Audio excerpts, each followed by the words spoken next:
the team at Santa Monica Studio put a lot of work into just like creating this sort of Norse world of God of War.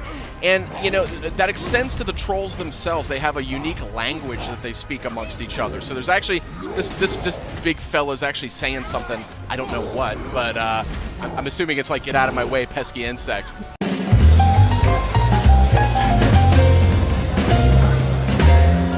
Hey guys, you got Sid here as well as Justin and Kristen. We're taking an exclusive look at God of War. This is footage you will not see anywhere else. And this is a troll you won't see in any of the other footage out there either. That is a nasty looking fellow. These trolls, goodness.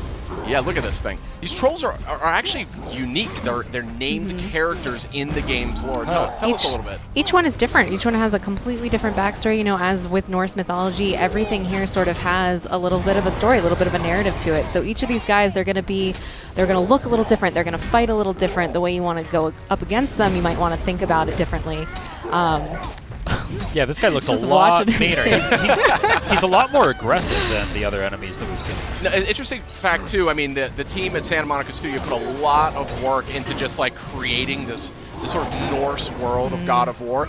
And, you know, that extends to the trolls themselves. They have a unique language that they speak amongst each other. So there's actually, this big fella's actually saying something, I don't know what, but I'm assuming it's like, get out of my way, pesky insect. But they got a bit of a chip on their shoulder because I think part of the backstory is that they've been betrayed by the gods, you know, and they have all these different cities and villages. And I'd be mad, too. They, you know, they're down to fight. Boy, this game just looks so good. Oh, some cool. Friendly pup. No, never mind.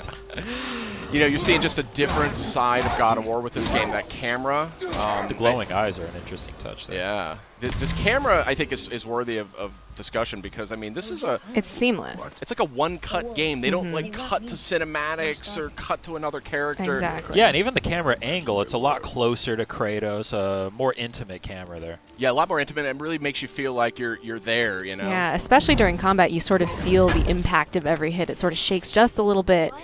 Makes it feel like you really are Kratos. We can. And a sort of robust loot system here, too, something we really haven't seen necessarily in God of War to date. So it's just a different take and a really fresh and exciting take on a classic PlayStation IP. We're seeing some light puzzle elements, it looks like here. Nice. Notably, you don't have to mash the button to open chests anymore. And there's a lot of different kinds of chests. The animations are always different. Ooh, a purple thing. That's a way to enhance your health. Nice. So Cool. I think so the more of those puzzles that you find, they're sort of higher level loot that you're going to find in those rune chests. Never leave me alone again. Yeah, these environments. Look at this environment. I mean, just so detailed. So this tickled me too. You know, this is a new look at God of War, and the climbing is something that I always associated with God of War. You remember those epic climbing sequences? Yeah. So Cory Barlog's sort of a veteran on the series. He worked on the original. He was creative director on the second game, and he's creative director on this title as well. And he's riddled this game with just references, homages, clues for fans. I also just love these quiet moments though with Atreus, that as you're moving through the world, he's constantly, you know, commenting it with fresh eyes. I just love the relationship between Atreus and Kratos. You really see it develop just right away from the beginning. It just dives right in. Yeah, and it's definitely going to be, I think, the centerpiece of the game. It's pretty clear. It's got a lot of power to it emotionally. Like Kratos is this sort of troubled character. You know, if you've played these other games, he's in a different place in his life. He's got a lot of responsibility in a way that he maybe hasn't had in the past. And he has to struggle to like keep his temper, something he's not maybe known for exactly. So, really, really interested to see where they go with that in this game.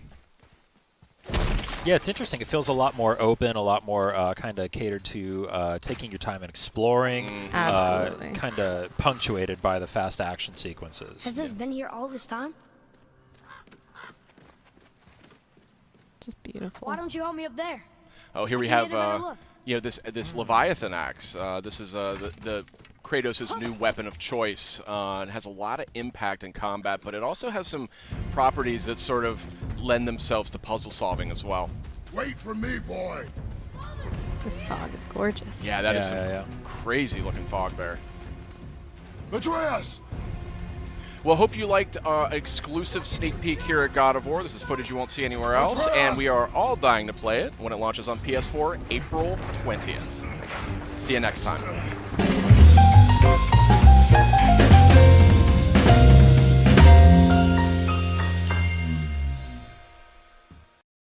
PlayStation